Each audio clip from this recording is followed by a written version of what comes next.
Hello, my name is Matthew Froelich. I'm going to be presenting a nuclear future. This is a presentation about bridging the gap to alternative fuel energies using nuclear.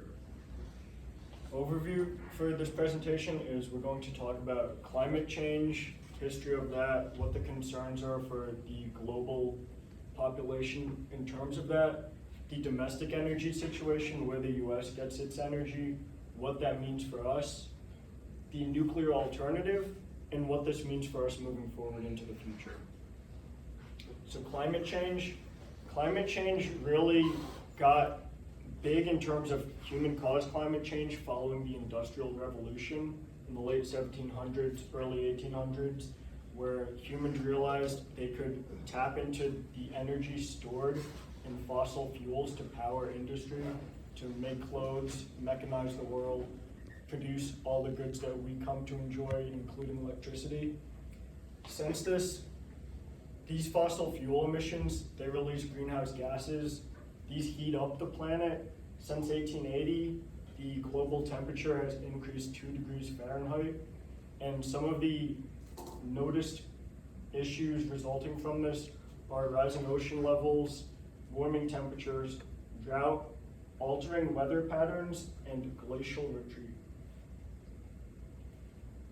For the US energy situation and our contribution to this, a majority of our energy comes from fossil fuels. Only less than 40% of US energy production is currently emission-free. 21.3% of this is renewable, and 18.2% is currently from nuclear power. What this means on a global scale, the stakes in terms of carbon emissions are massive. The UN reports that climate change will be irreversible by 2030 at the current rate of industry that we are moving at on a global scale. For the US plan, President Biden has issued a statement saying that we want to eliminate carbon-emitting electrical sources by 2035. So we want to be entirely renewable or entirely nuclear or a mix by that time. And because of our involvement in the Paris Climate Agreement, we're also supposed to be carbon neutral by 2050. And that second point, that includes automobiles as well. 2035 is powering your house, mostly renewable, emission-free. 2050 is more EVs. This leaves us at a crossroads where we need to cut down on fossil fuels. And we can do that by sacrificing fossil fuels and entirely and not replacing that, or replacing them with fossil fuel alternatives, emission-free alternatives. And in terms of sacrificing fossil fuels entirely, this isn't so practical because of how our society is structured. It would require massive lifestyle changes, whether that means cutting out the lights or reducing our consumer markets, reducing how production is made, and it's economically impractical to the point of impossibility, to where our only alternative is to replace fossil fuels with these emission-free alternatives. So if we go entirely renewable, this produces a lot of shortcomings where renewable energy is somewhat inefficient in terms of land area. You can't produce as much energy on a parcel of land as you can with, say, a coal-fired power plant. You need to imagine how large these wind farms are and how much area they take up for how much electricity you're producing. This could also mean, in terms of dams, you need certain spatial locations for that, where water is moving fast enough and you have enough power to actually spin those turbines. These also come with upfront costs. You need entirely new hardware and new infrastructure to obtain this electricity and to move it to people who need it. And the biggest issue, I think, is that these renewable energy sources are entirely dependent upon ideal conditions. Solar doesn't work in the rain. If you have solar in Alaska, it doesn't work for 3 months of the year when winter comes. And another obstacle is there's no effective energy storage. So even if you are in an Arctic place like Alaska, where you have eternal daylight in the summer, there's no way to store the excess energy. There's no effective way right now, currently. This is where a nuclear alternative comes in, and I would propose that we need to invest almost entirely into nuclear immediately to meet these climate goals. What is nuclear energy? Nuclear energy comes from this process of nuclear fission where atoms come apart into smaller particles, and this releases a tremendous amount of heat. And what that does is that heats up water, and that water becomes pressurized in steam and spins a turbine. That turbine, you spin a coil, a conductive coil around a magnet, and that releases electricity that we can use to power industry. This is really important because it means that nuclear produces no carbon emissions once they get running. It is tremendously powerful and efficient. You have consistent production, actually the most consistent production of any energy source, operating at 92% of the time, of capacity all the time.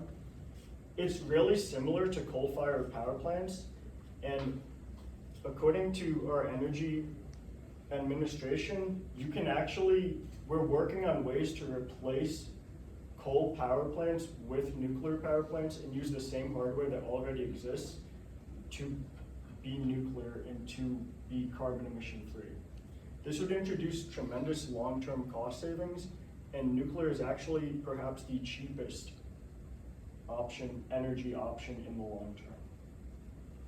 In terms of safety, you've heard that nuclear is dangerous, and we know this because of events like Fukushima, 3 Mile Island, and Chernobyl, but nuclear is actually safer than other sources of energy.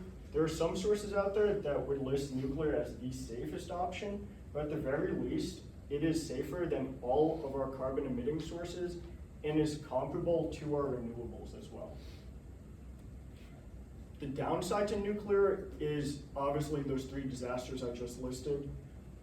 You have radioactive waste, that's a major concern. What do we do with these spent rods when they're disposed of and when they're retired? You have health and safety concerns if something goes wrong. Negative public perception of these.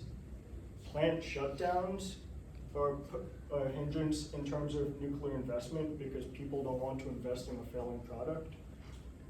Climate protests and protests in terms of energy safety and political resistance. So is nuclear the solution? Absolutely not. It is not the solution. Why? Because of the nuclear waste dilemma. We don't know where we're going to store it.